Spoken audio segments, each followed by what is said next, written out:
DJI Mini 4 Pro, latest update. Got that coming up next.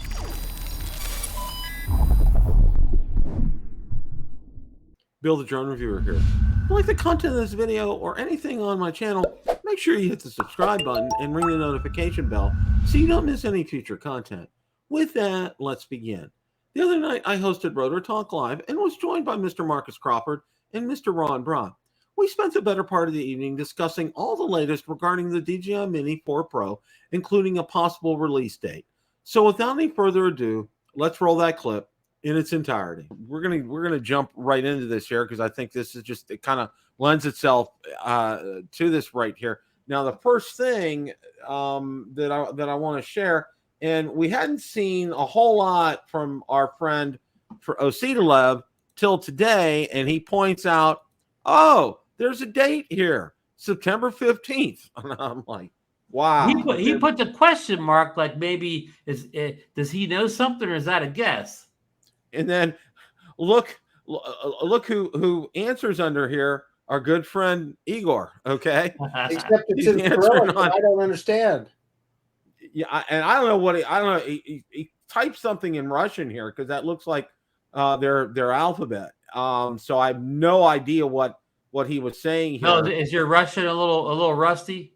It's a little on the translate post. Okay, soon. Okay, Google translated it to soon. So yeah. Bill, I better dust the credit card off pretty soon. You better dust that credit card off because I didn't expect. I expected it in October. I didn't expect it this month, but this is what we're finding out. Okay, and what we're also finding out here too. All right, let's get the article up here.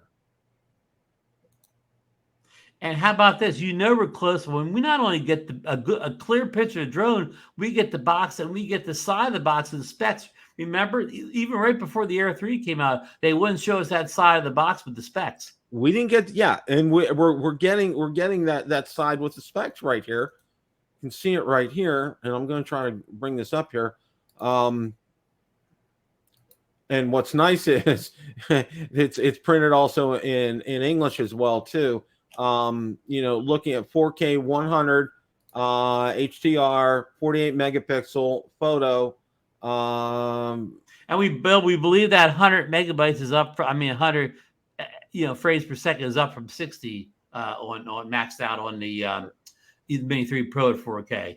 Yeah, and it says transmission video FHD 20 kilometers. And Bill, that's maxed out on the Mini 3 Pro. It was 12. So that's 8 kilometers more. And Bill, that may be due to the OcuSync 4. Yeah, because that's one of the things it doesn't say on here, the OcuSync 4, but yeah. I would almost hazard a guess that would be a logical choice for this drone, that it would have OcuSync 4 on it. To have that increased kind of distance, that's the only way that's going to happen. Bill, I bet you soda pop, you're right, or Yeah, I don't. OcuSync 4. I don't count that. Your choice. Okay. Intelligent flight features, focus track, waypoint flight, hyperlapse, 4K 100 frames per second, HDR video, 48 megapixel photo, true vertical shooting, 34-minute flight time, 20 kilometer FHD video transmission. I mean, this, wow. I mean, we're getting, let's break it down here before we get too overhyped here. A lot of this stuff is similar. I mean, we get the bump up in frames per second. We get possibly OcuSync 4. We get waypoints, and we get omnidirectional optical avoidance. So they're really the only 4 things that we know we're kind of getting from here, right, Bill? And I'm going to say that frame rate bump that's very incremental, whatever. That's no big deal. But that's always not apply the Air 3. Know how good 04 is, and if you're a waypoint fan, some people don't care about waypoints, some do, or whatever. I'm a lukewarm waypoint person, but there's some good things here, but it's a lot of it, Bill's going to come down to the pricing. How much are we going to have to pay extra to get 04 and 360 obstacle avoidance or omnidirectional obstacle avoidance? Yeah, I've been thinking about that as well too. right now, currently, we just saw the price for the Mini 3 Pro for the Fly More kit, $1,150. Okay. So my guess it's going to be in that kind of a price range. It'll probably be about $1,200 or so. Do you think we'll see a small price bump, like a 10% price bump or something? Yes, because while there are improvements, and I had a lot of comments because I posted this out on my community tab out on YouTube, and a lot of people are saying, what I've been getting from the comments is that these are incremental improvements, not quantum leap improvements. Go ahead, Marcus. Well, here's what we're missing as citizens of the United States. So while these may seem incremental to us, if you are in the UK, if you are in Canada where you can use a sub 250 drone, you want the same or as close as you can get to the same kind of professional level features that you get on a bigger drone. You want it in that mini size so that you can get right below that level of all of those drone laws that keep you from flying places that you want to fly. So that's a great point, Marcus. Yeah, well, it may seem incremental to us. To those other markets, it's a big deal. Right. It is a very big deal. And, the only thing with those other markets, they won't be able to use that longer flight time battery because that's going to kick that over 249 grams. That's very true. Now, guys, do you think that this? I mean, we're just conjecture here because it's not the box saying this. Do you think we'll see a stacked sensor on this drone like we got in the Air 3 line of drones? Well, in other words, will we get stacked? Yeah. Yes, I agree 100%. Okay. Yeah. Well, that I mean, some people may call that incremental, but I would say that's a big deal if they stacked it. Well, let me throw this at you guys then. So now we got, I don't know about you guys, but I was totally surprised by this Mavic 3 update today. Do you think any of those features will find themselves on this drone? And the ones that I'm thinking of are like the augmented reality stuff on return to home, etc. It's possible. Excellent point, Marcus. I was going to say probably that augmented reality, you're probably going to find that on this drone here, okay? Because it's not, that augmented reality can really, in essence, be put on pretty much any kind of DJI drone, okay? Right. It's independent of the camera system, whether or not it has OcuSync 4 or 3, it doesn't matter, okay? So yeah, that is a great point, and I think that's a feature that we'll see on this that they haven't mentioned already. And the Mini 3 Pro as it sits does not have that optimized return to home feature that we have on the Air 3 and on the Mavic 3. Could they put that on there as well? Well, Marcus, do you think that omnidirectional obstacle avoidance would allow them to do that? That's exactly where I was going with that, Rod. Great point, guys. That's a great point. This and to me, and I'm going to say this for those that are talking in incremental, okay, this omnidirectional obstacle avoidance is huge because you have this. Think about it. It's in a sub 250 gram drone, all right, and it's full on obstacle avoidance. Okay, when the Mini first came out, we were like, oh, it doesn't have it. No big deal. We're okay. But then as we start getting more and more, we get the Mini 3 Pro. We're like, okay, yeah, I can, it's something I kind of got to need now, and now having omnidirectional, okay, that's going to give probably, I think that's a game changer. I think that makes a big difference for a lot of people. Just think we also have a lot of people in the community though that are dead set against optical avoidance that don't want it at all. So that wouldn't mean anything to those folks. Right.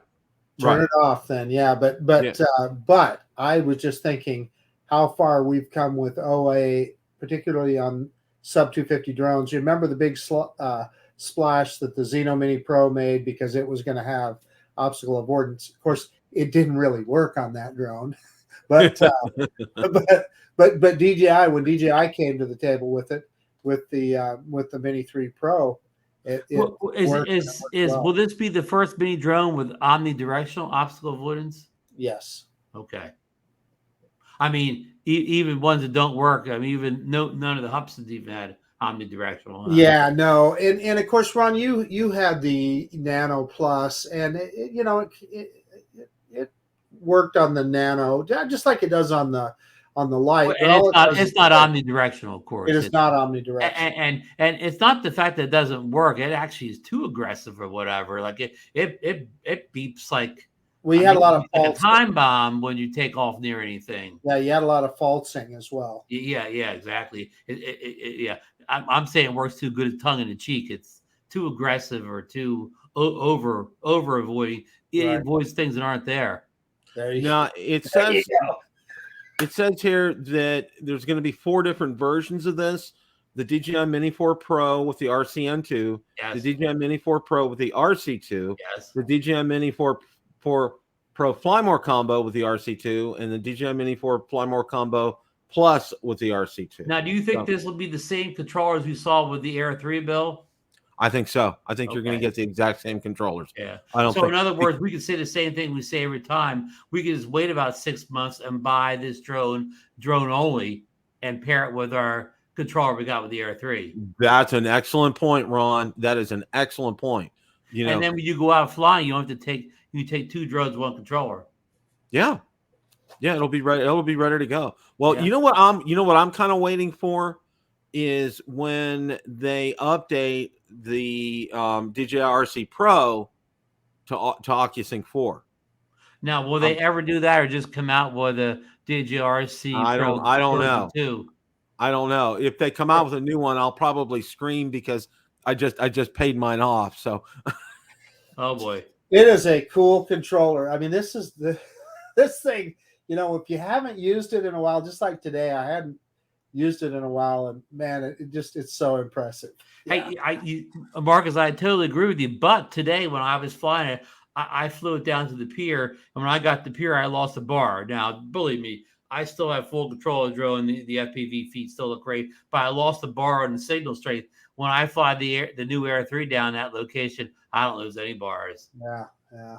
yeah, that's one of the things. I flew the Air 3 this weekend and had got a new video coming out on it. And what I did on purpose, and what first I didn't do it on purpose, I kind of did it on accident. You know how? Well, for me with the Mini 3 Pro, I have to be facing the direction that drone's flying. Okay. Or if I get to 1,200 to 1,500 feet away, I'm going to start getting that error message pop up. About signal strength. Yeah. All right. Well, I kind of did this, and then I realized it was an accident, but I kind of ended up staying that way. My back was faced towards, for a minute to where the drone was flying because I flew it overhead. All right. And lo and behold, I let go for a few minutes and there was nothing. I had no problems with that whatsoever. The other thing, and this is the first time it's really worked for me very well. We have a very small private airstrip, probably I'm going to say less than 5 miles away. Okay. So it doesn't fall under the purview of a real airport because it's a private strip. They don't have a control tower or anything. There's no control tower there. I think it's even a grass strip. Okay. So it's not even really an official runway. Well, what was real neat was, I had my aircraft warning pop up. All right. And it came up before I even heard it. All right. And what was really cool about it was by the time I heard it, it was so far away. Okay. It wasn't even a threat. And then when I was coming back to land, another aircraft had taken off. It was in the vicinity. I could hear it. And then I ended up seeing it. And again, same thing. It wasn't going to be a threat to where I was, but I thought it was real cool because this is the first time I thought it's consistently worked for me popping up when I had the Air 3 out. No, you're totally right, Bill. The ASB or whatever it's called. It works much better on this drone than I've seen in any other drone. For the first time ever, I saw it work on a helicopter. Really? Yeah. Wow. Okay. It works better than I've ever seen it work before. So it's ADSB is what we're talking about. And right. And it to your point, it worked. It was much more sensitive on the Air 2S, and then when I switched to the Mavic 3, in fact, I did a video about it. Mavic 3 wasn't nearly as sensitive, and I still see that today. The Air 3 seems to be more sensitive still than the Mavic 3 with ADSB. Well, speaking of those updates for the Mavic 3, okay, I'm gonna say this. I think we may see one or two of those from the Mavic 3 pop onto the Air 3, okay, especially the AR. That the augmented reality and the augmented reality, the shadow of your drone when landing. I mean, that should be on all drones. I mean, I that's a agree. cool feature. Yeah. I agree. I agree. And I think in like we talked about previously, I think it'll be on the Mini 4 Pro. Okay. And one of the other things that I wanted to talk about the Mini 4 Pro before, before I forget was, not only a release date, but availability and availability lately. And I'm going to say pretty much this year. Okay. We have not run into any issues with that. Okay, as far as ordering the drone, getting it in a day or two. And well, the Air 3, oh my gosh, it was like lightning getting here. I got mine from Adorama. It was like boom, boom. It was like one day shipping and it was here. It was crazy. And I know, Marcus, I know you were the same. And I that's had it fantastic. 2 days. Yeah. Yeah, I mean, it was crazy. I ordered it Wednesday, it was here Friday. I mean, it was just absolutely crazy. And I think we'll see the same thing here too with the Mini 4. Hey, Bill, we got a comment in the chat from Kenny. Place it here. Why is it good to let you know about an aircraft that's not a threat? Well, it may not be here's I just like the overall situational awareness, and that's just me. I think you're making a fair point, Kenny. I get what you're saying, but for me, I like the situational awareness of it, and the fact that it does kind of make you hyper aware for where manned aircraft could be at, and so you do just get that blip where he's a ways out. But what if he did turn toward you? You'd already be aware of him and know that it was coming. Yeah, Just and one that'd of be addressed. That's Ken Hoffbauer, the great Ken Hoffbauer. There, yeah. Ken. What's his comment? What was it? Okay, let you know about aircraft is not a threat. Well, Mark's case, Bill's case was the case of my helicopter. The beach, it was a threat. It was low and it came right over at one point. So it was definitely a threat, and it let me know about it. So Captain Joe is asking about two F-16s that he saw today. Two things to remember with ADS-B. If the aircraft is not in controlled airspace, they're not required to be squawking, right? They're not required to have ADS-B on. Number two, military aircraft use ADS-B at their discretion. So he, just because they just didn't have it on, right? Yeah. So, that's why, it's a good, I think it helps make you situationally aware, but as a good Part 107 pilot, one of the things I do before I even start recording, okay, I'm looking, I'm cranking my neck around, I'm looking up in the sky, more often than not, I got blue skies around here, and it's real easy for me to determine if there's another plane up there. And one of the things I got to say this, I'm blessed with good hearing, and I listen. As much as my mother drilled into me, it's better to use those two things attached on the side of your head than what's in front called your mouth. Okay, you learn a lot more that way. And that's what I did. I'll stop and I'll listen before I even power up the cameras or do anything. I'm looking around. I'm being situationally aware. I'm knowing where things are, and it makes a big difference. This ADS-B, it helps us. Okay, it's an aid for us, but you should never substitute it for your own eyesight. Okay, in your own sensors, your ears and your eyes. Okay, they're going to be your best sensors with this. All right, and you get that warning. Don't panic is one thing, number one. And number two, if you're not sure, just stop. Just take your hands off the controller, stop and see where you're at and assess the situation. Don't panic, okay? Our good friend Rick Smith, he unfortunately panicked and he went the wrong way and he lost his drone because of that. All right. So it's just kind of a lesson for all of us here, especially with this ADS-B. It's a great reminder for us, but it's not a substitute. Okay. And I know Marcus and Ron echo this as well. Use your eyes, use your ears, be aware, have that sixth sense about you. No one things are right. Okay. And know where you're flying, because, I know that there's that field, it's a private strip a couple of miles away. Okay. I know that. So, it helps make me aware of knowing what's around and being situationally aware. That's So look at Henry Mills's comment, the most recent comment. He says he flies agriculture areas a lot, and the ADSB is very helpful with the crop dusters who fly particularly low. That's a great point. That's a great point, Henry. Thank you. Yeah, and here's another thing. It's difficult to fly because all the low flying planes and helicopters. Yeah, that's another good point too. Right. Because over in St. Augustine, they probably have a lot of tours. And I know over at St. Pete and St. Pete Beach here where we live, okay, there's a lot of tourist helicopters that are going up and down the beach, okay, and for sightseeing. And you got to be real careful. It's like, when Ron and I went to the beach when we flew together back in 2019, okay, there was, it was later in the afternoon, it was almost evening, and there wasn't, they're not going to be making those kind of flights at that time of day. So, we were good with something like that. But Bill, at my beach, I don't get tourist helicopters, but I got a lot of Coast Guard helicopters. Yeah, we got, and we got a lot of Coast Guard because they're looking for things in the ocean at times. Well, where one of my employers was when I first moved down here, there's a Coast Guard station right there, and it was like buzzing all the time. It was right out over the bay. Those are kind of areas you don't even think about it. You need to be very aware of where you're at and what you're doing here. Yep. Yeah. So, if the Mini 3 of the Mini 4 Pro has the ADSB, it'll be the first mini drone with that, Marcus. Yeah, they don't put it on the mini drones, so that's a great point, Ron. I wonder if we would see that on the Mini 4 Pro.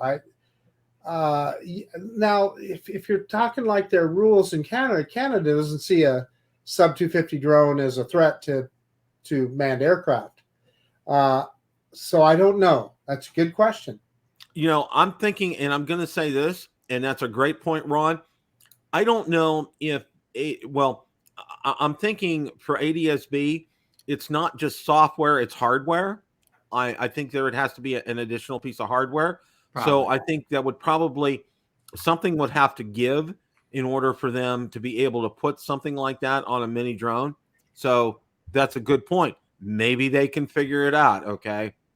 Yeah. These engineers get paid buku bucks for stuff like that. That's all I can say. Hey, Bill, before we start wrapping up, of course, next week is Apple Week, the new iPhone. Oh, yeah. I think the watches will be out on Tuesday. Do you think DJI will release a product during Apple Week? Because sometimes Apple kind of sucks all the oxygen out of the air in those weeks, and they won't get much press. When is the 15th? I'm trying to look. That's a Friday, which we don't usually get a DJI release on a Friday. Yeah, that would be odd for a Friday. I would say never know, when people like Kasilev gives these dates, we never know if that's the date that the drone's actually on sale, or that's the day that the email comes out letting us know about the drone. You're right. That's confused a lot. The actual date the drone comes out and the day it's announced are two different things normally. Well, remember, this is the first time he has put something out in quite some time. Okay, we haven't seen a lot from him. Okay, Igor has been posting a lot, and Jasper Ellens had posted a lot. But this is the first that we've actually seen something from him for quite some time. And that's a good point. And and also too, does he mean that it might come out the day before, like on the 14th, and because of his time, it's already the 15th, kind of a thing? Who knows? Okay, who knows? But I'm just thinking that we may not see it next week because of the Apple event. Question of the day: what did you think of DJI Mini 4 Pro, all the latest? Let me know in the comments section below. Thanks so much for watching, and remember, it's a great day to fly.